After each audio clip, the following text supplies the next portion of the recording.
আসসালামু আলাইকুম ভিউয়ার্স, আশা করি সবাই ভালো আছেন। তো আজকে আমরা চলে এসেছি ঐতিহ্যবাহী মহেরা জমিদার বাড়ি, যেটি টাঙ্গাইলে অবস্থিত। তো প্রথমেই বলে নেই, এখানে হচ্ছে মহেরা জমিদার বাড়ি পাশাপাশি বাংলাদেশ পুলিশের যে ট্রেনিং সেন্টার, সেই ট্রেনিং সেন্টারটিও এখানে অবস্থিত। দুইটা জিনিসই একসাথে কার্যক্রম পরিচালনা করে থাকে এখানকার কর্তৃপক্ষ।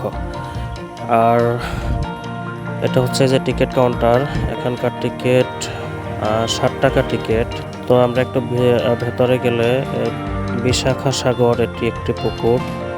আর এটা হচ্ছে যে মূল যে জমিদার বাড়ি সেটার গেট। সামনেই দেখতেছেন যে দুটি ভবন খুবই নান্দনিক এবং খুবই সুন্দর, বিশেষ করে বাংলাদেশ পুলিশ নিয়ন্ত্রিত এলাকার কারণে এই জায়গাটি অনেক সুন্দর এবং পরিষ্কার রাখা হয় সব সময়। আর এগুলা হচ্ছে এই যে কিছু পিকনিক স্পট, স্বল্প পরিসরে ছোট্ট আয়তনের ভিতরে কিছু পিকনিক স্পট এখানকার কর্তৃপক্ষ তৈরি করছে। আর এটা হচ্ছে একটা পুকুর, পুকুরের মাঝখানে একটি ঘর বানানো হয়েছে, সুন্দর একটি ঘর। পাশরা পুকুর নাম দেওয়া হয়েছে।